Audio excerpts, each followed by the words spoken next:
So we are getting information that the Malian military parade is going to be the first time the Malians are going to try a lot of capabilities, like a lot of equipment is going to be on parade. Like they are going to be using this equipment for the first time. The training has been completed, and this parade is just a way of the Malians now displaying what they have learned so far so good. And according to the information we are hearing, that a lot of quadcopters, a lot of airborne capabilities are going to still be coming in before the 22nd. We are very, very close to this military parade, but they said a lot of equipment are coming from China, some are coming from Russia, to beef up the capabilities of the Malians. Now, based on the information we heard, these things are not coming in just for show. Like they are coming in, the Malians have already paid for it before, and these capabilities are coming in, because they've been in the loop of production. Now they are completed and they will be shipped in to Mali. So according to the information we are hearing, that after this military operation, like the military operation is like setting the stage for a major escalation with the terrorists, whatever they call them, and the Malians will be using all these capabilities totally. It's not going to be like some monument or something, most especially the VP-S14s, the MRAPs, the Chinese equipment that a lot of people have been seeing, but they've not really had the opportunity to see on the theater of combat. We know that the Sukhoi 24 has always been deployed to the theater of operation, and that's really helped the Malians. But I think according to the information they had, said they will now launch a full-scale war against the terrorists. We will get to see about that. But I think looking at the capabilities, looking at the equipment that I have seen on display so far so good, with the right strategy, I think the terrorists are going to be in the hideouts. And we noticed that the Kayes region, the Nioro Kaye route, has been under heavy monitoring by the Malian armed forces. And today, we noticed that there was peace. It was Deta Hotel, a latent period, and the troops continue to remain in this location. And according to the information we have, they said this the military parade would not bring a sort of a reduction in military presence in the theaters of combat. That is going to be even more heavier military presence, because there are suspicions that the terrorists might try to, do some sort of show off during this military parade. So the Malians have even increased the capabilities in the theaters of combat to deter any type of sabotage or any type of show off from the terrorists during this operation. And after the military operation, there's going to be a massive increase in deployment of troops to beef up operations in the theater of combat. Ladies and gentlemen, that is what we've heard. Now let's go straight to Kidal in Mali. Now there is a sort of development in the counter-terrorism operation in Kidal. There were some airborne operations today, and it actually, resulted in a lot of success. We have some terrorist elements that were moving around the Kidal axis. They were tracked by the Malians. We've seen the terrorists actually deploying some makeshift capabilities, like using inflatable, vehicles and all of that. The reconnaissance actually confirmed that it was actually a terrorist vehicle. It was a logistic vehicle, but behind the truck, the pickup truck, it was a white pickup truck. Behind it were the logistic equipment that they were going to deploy to some of the FLAs. And inside the vehicle, there were about, I think, 6 elements. So,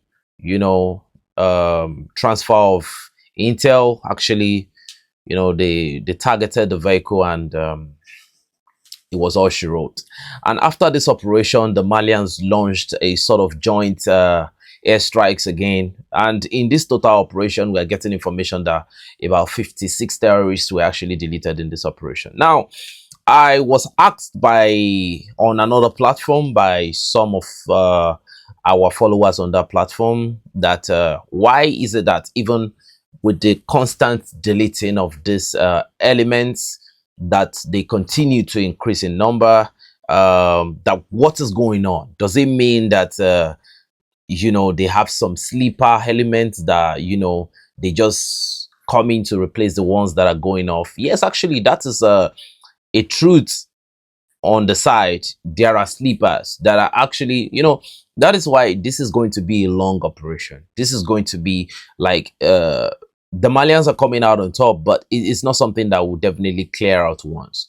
And a lot of people must understand that this did not start now. It started long ago, even before Assimi Goita first taking of power.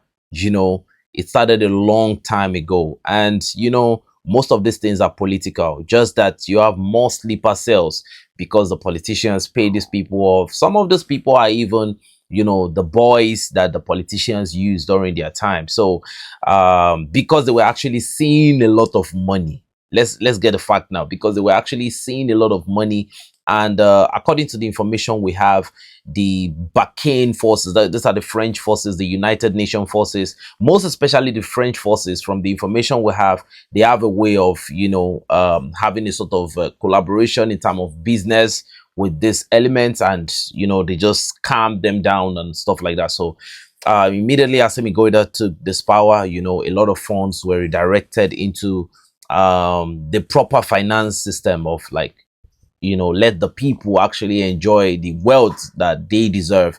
And because of this reallocation, there is no longer looting, there is no plundering by some few, selected individuals in the society, putting a lot of these elements in jail. A lot of politicians were put in jail for money laundering and all of that. So these were the things that built up to these capacities of the terrorists. Now, the sleepers had to wake up, so the fight actually began. And after the successful military operation now, something, we will still see more of these elements as the Malians continue to deplete them. We will continue to see more of them.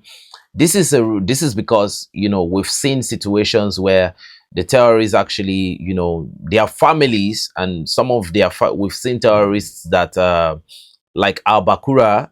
Is it Al Bakura? Yeah, I think Bakura or something.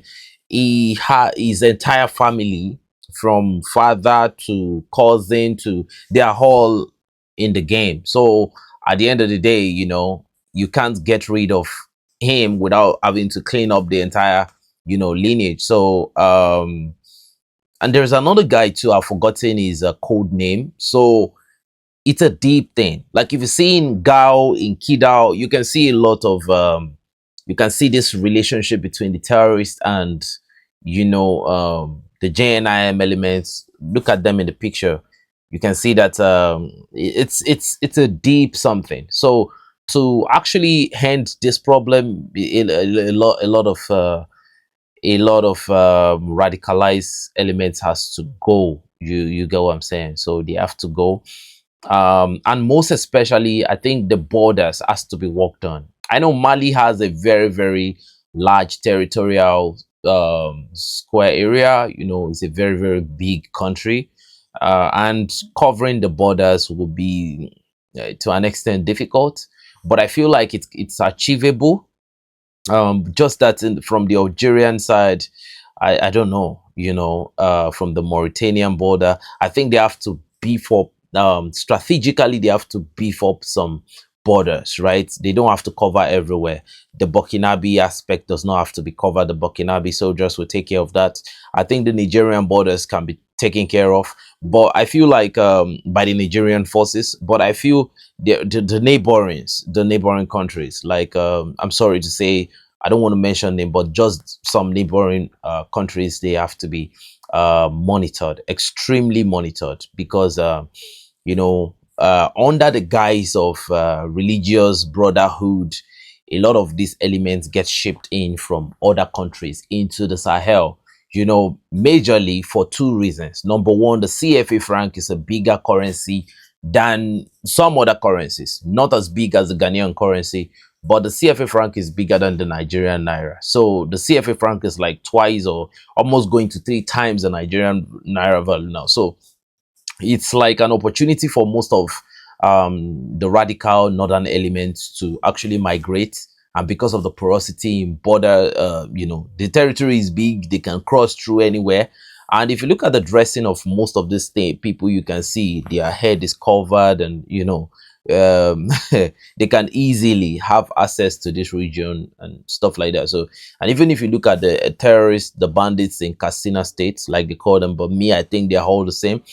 They actually wear the same thing that these Malians actually wear too. So most of the time we realize that even in Nigeria, some of the elements that have been captured before, that have been neutralized, are from Mali, and at the same time, some of the ones that have been neutralized in Mali are from, Nigeria. You know what I mean?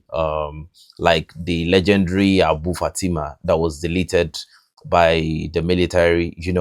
This guy operates all over the whole place. He has operation in Mali, he operates in Burkina Faso, he operates in Niger, he operates even in Chad and in Nigeria. So, but the day he was deleted, it was actually a very, very, very big military success. So it's going to take a while, but looking at the capabilities of the Malian armed forces, like the equipment that we are beginning to see, that they've not used before. I have not seen anywhere where the Malians use any of this equipment. I think by the time they deploy this equipment, according to what we are hearing immediately after the military operation, definitely it will bring a very, very big change in the theater of combat. So the second information we have is the terrorist sources have now made a request, right? That was earlier today. They made a request. They said to end this war, that the government of the AES generally must come to terms with some of their demands. And what are these demands? Number one, they said there must be a return of the Barkhane operatives. Now, let's understand something. Who are the Barkhane operatives? The Barkhane itself was a military operation that was launched by three forces, right? The French forces, the United Nations forces, and the United States forces. So these were the three groups that actually launched the Operation Barkhane. And this Operation Barkhane that they are talking about, I don't really understand what it means. This was an operation that we heard that they actually neutralized some terrorists, but according to the information we have, the Malians that were heel trained at the time, heel equipped with some, level of lethal equipment, they were being pushed to the most dangerous theater of operation, and the French forces were going to be behind.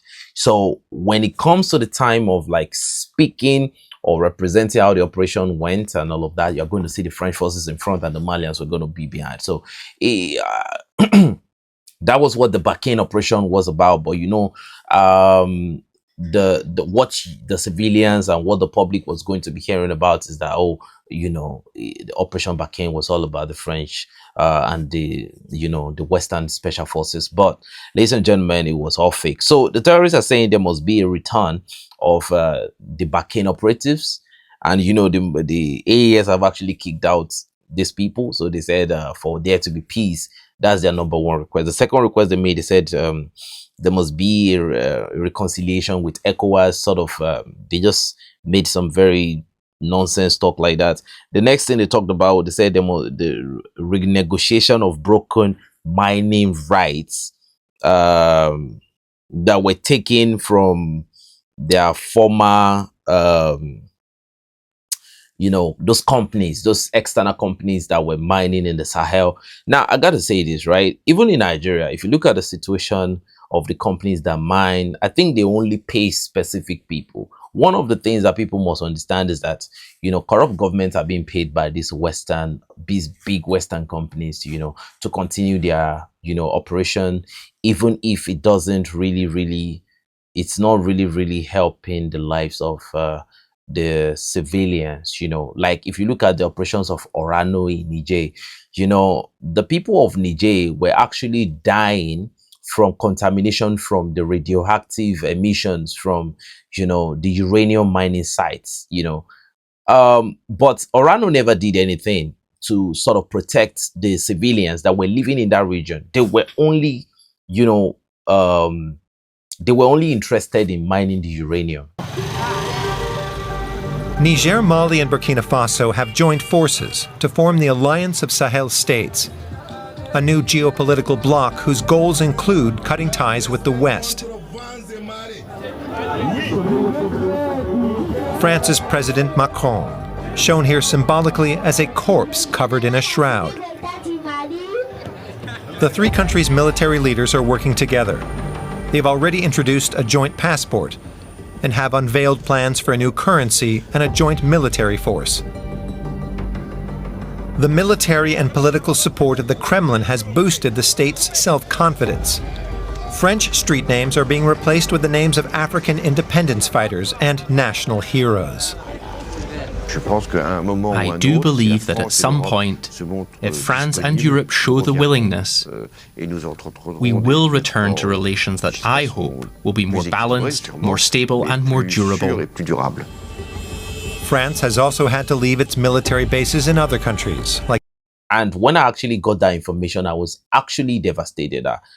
How can this happen? And it's a known, in that region where Orano was actually mining uranium, it was actually a known fact that even the water, like the environment was so contaminated with radioactive emission to the point where the people have accepted their fate. You know, the worst aspect was that they could not even afford the smallest, they could not afford even the smallest type of lifestyle you can talk about. We've come out with the director of the two mines. His team is measuring radiation levels around the machinery and in the area.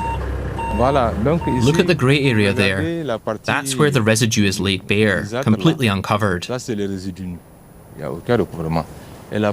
pinkish area here has a thin covering, about 20 centimetres of clay. But even those 20 centimetres are not enough to contain the radioactivity, because normally you need a covering of at least 1.5 metres. At the moment, we're at 20 centimetres and the work has been suspended. 20 million tons of radioactive waste has been left here by France. What looks idyllic is in fact highly toxic. This water here is full of sulfates, nitrate and uranium. That's what makes this reservoir so dangerous. And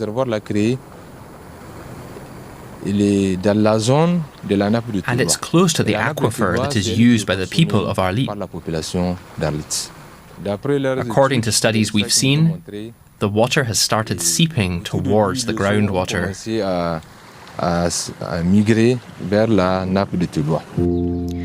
Children who grew up here are exposed to elevated levels of radiation throughout their lives.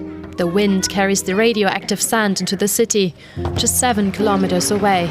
This is where former miners and their families live. International scientists tell us that houses, cutlery and vehicles here are contaminated. But it's the mine's former workers who are the worst off. There was no real monitoring to ensure security precautions were being adhered to. People worked without personal protective equipment. We just worked as we were, without masks or gloves.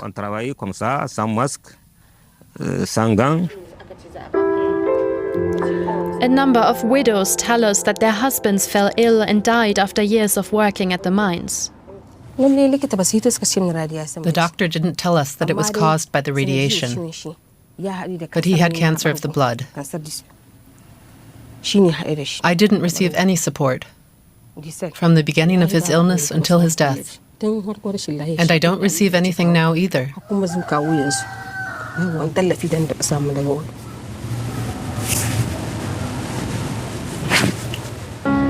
A city that was built to supply France with cheap nuclear power. The mine's former workers feel abandoned. Issoufou Amani is one of them. He now runs a kiosk. Is this supposed to be my plan B? A mechanic who runs a kiosk? For 22 years he worked in the mines for Orano. In Niger, a country where some 80% of people still have no electricity. People are poor today. They don't even have enough to eat. They have to take out a loan to buy a packet of pasta. Someone who worked in the mine has to take out a loan. He may need 5 or 10 days to get you the money. Do you understand? Is that okay? Does that make a good impression? We contact Orano and ask the company about its responsibility for the radioactive contamination of this area, but we receive no reply. Anger in Niger against the former colonial power runs deep.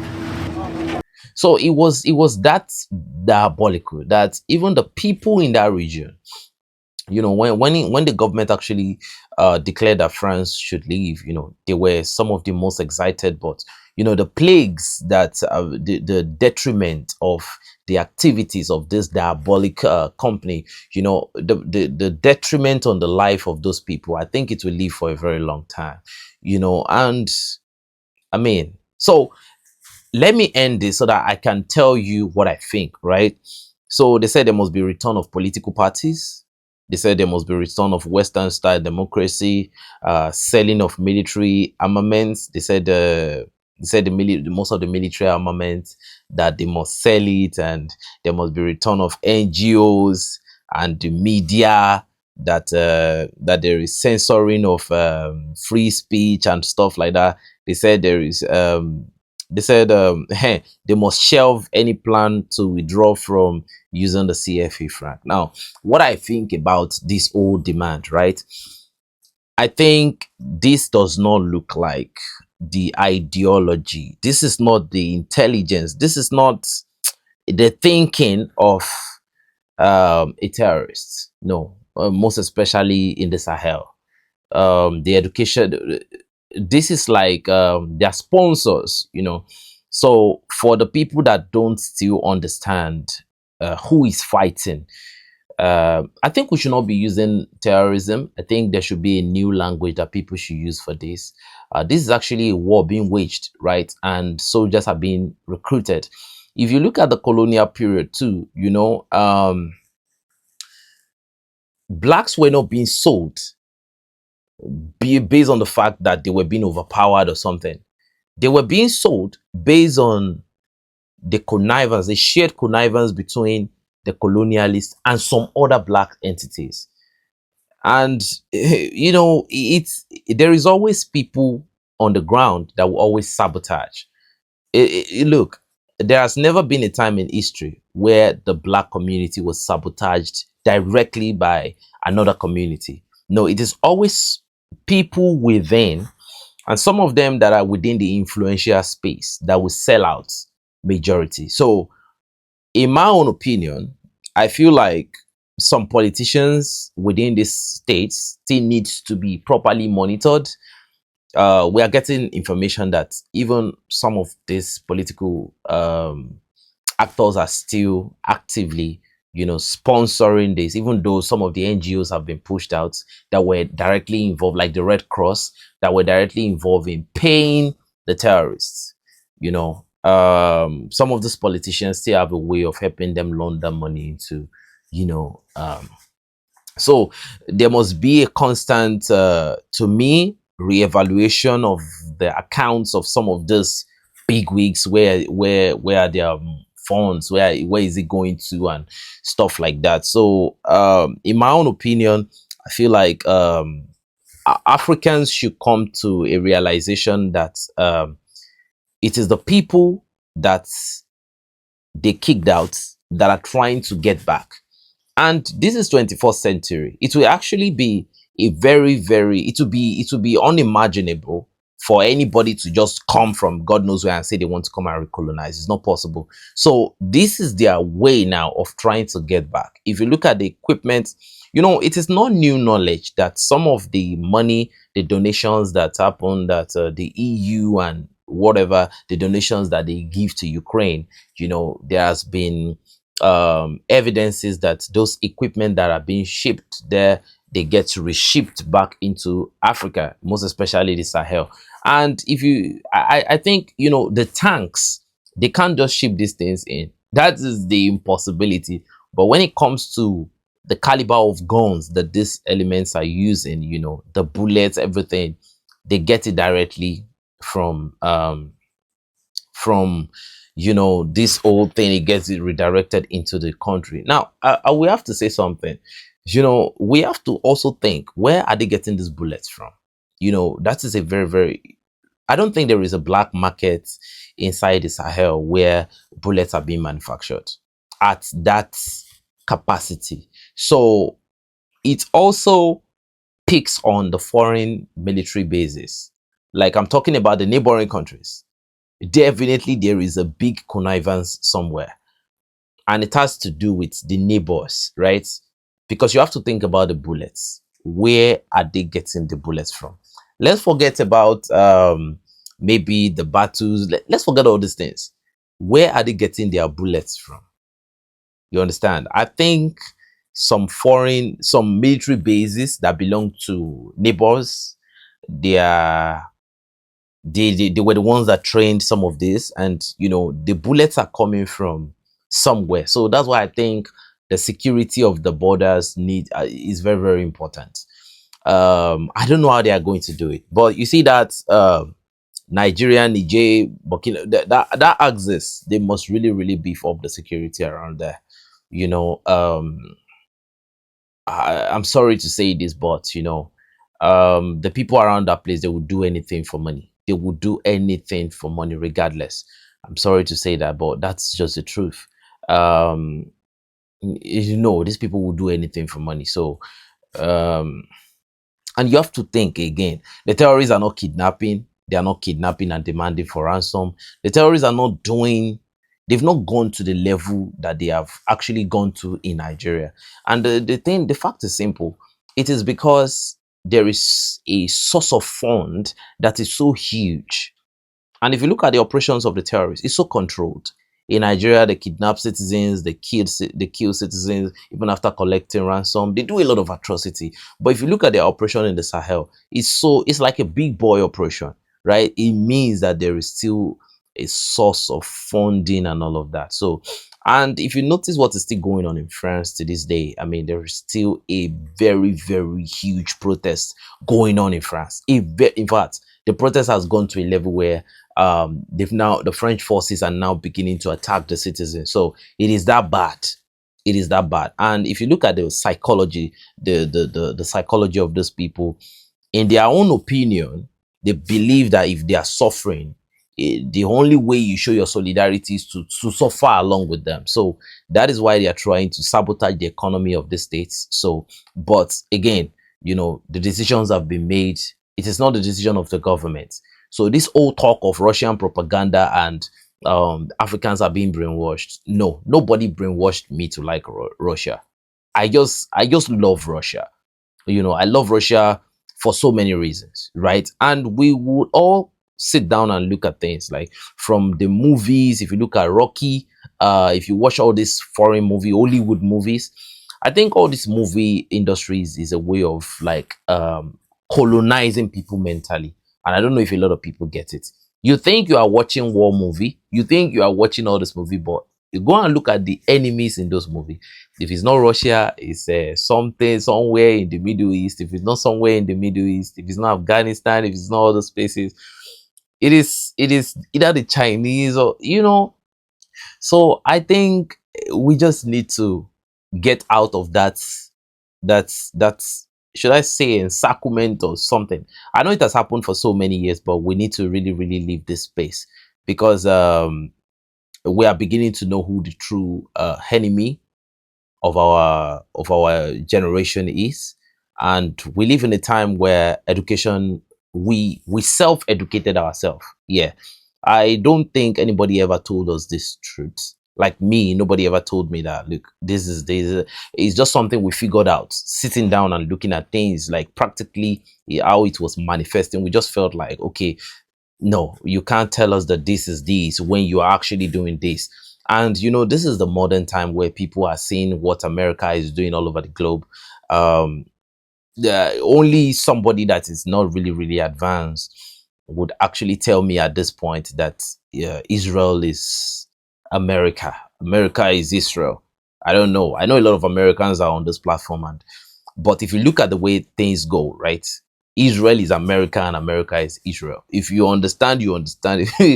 Don't call it a proxy. Israel is America. If Israel go into any type of war and they lose that war, they get embarrassed. That is simple. It's like you are saying that America got embarrassed in that war. That is it. If you look at the war with Iran, right? You know, it came to a point. America tried to strategically get involved. They got involved, right? It's like it's a way of America fighting you. So don't fall for those trick or whatever. So in my own opinion, I think this demands is not possible because the people have moved on. You know, mentally, people have moved on. Today we're the ones making the decisions. It's the Malian army, the Malian authorities who decide who comes to Mali and who doesn't. And we do what we want without asking for permission.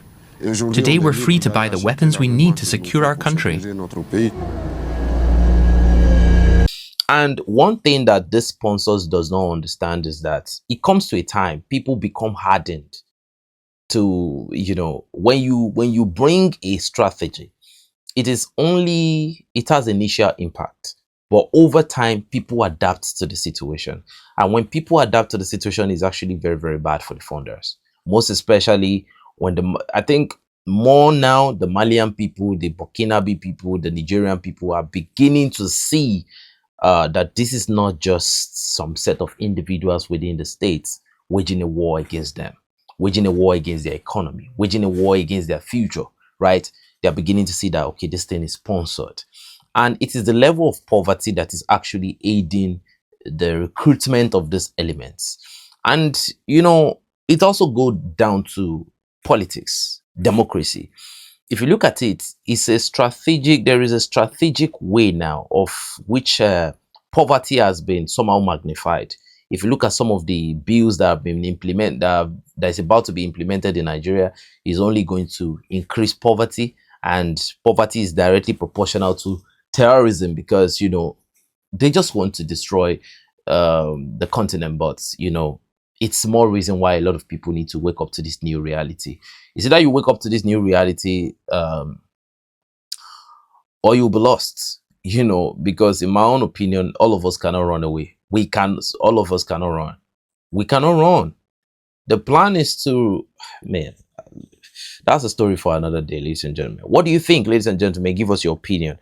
Lastly, you know, I want you all to look at this equipment that the Malian armed forces are about to deploy in the theater of operation. I think yesterday I actually saw an airborne parade of I saw something that looks like about 17 helicopters. We saw a lot of fighter jets just, you know, moving around. And, you know, I mean, Bamako is a hell of a secured place in Mali. And I think Kayes, all those regions, you know, I think this whole thing that you see whenever you see all these propaganda videos of like, oh, JNIM shouting Allahu Akbar and attacking a lot of places, those are in the almost the borders, the outskirts. If you look at most of the attacks, right, it is very, very far away from the major cities. You see that it's always in the outskirts. Like Farabugu is like a village close to Mauritania. You know, all these attacks are always at the outskirts, the villages where you know, civilization hardly reach. So it's a war that would end. Definitely it will take time. We have to understand at this point, it is more important for us to understand that this is not terrorism. This is not just terrorism. This is a controlled aggression towards African. And we need to come, because we are the main target. That's why they put it on the social media for you to see, so as to get broken mentally and all of that. So you are the one that will tell yourself that you won't get broken mentally. The enemies don't sleep, so we shouldn't sleep too. My request to all the patriots is we'll continue to give our support. I'm a Nigerian. I'm giving my support to the Sahel the best way I can. If my own government is good, we know that what we have in Nigeria government, according to the CIA, is a CIA asset. So that's why you don't see me talking anything about Nigeria. Nigeria is not, there's nothing to talk about in Nigeria. If you say something good, Nigeria is the hardest government to defend. if you talk about anything good in the morning, you will get sabotaged in the evening. Talking about Nigeria, telling anything good about this country is like, it's like embarrassing yourself. So I'm not supporting the Sahel because no, I'm supporting the Sahel because what is actually going on there is what everybody wants in their country. Like, we want something good actually, and what is going on in Sahel is actually fantastic at this point. So thank you. You can also drop your opinion on what you think. What do you think can be the way forward? What are the strategies and capabilities that must be adopted? The changing of currency would actually be a big blow to the heart of the enemy, in my own opinion, based on the comments that we are getting from the enemy sources. I think when the currency change, I don't know, there's going to be a big change in the enemy camp. They are going to panic. That is a big truth. They're going to panic when the currency change. There's going to be a shift. Yeah, and I think everybody must be prepared for that period. Thank you, and God bless you.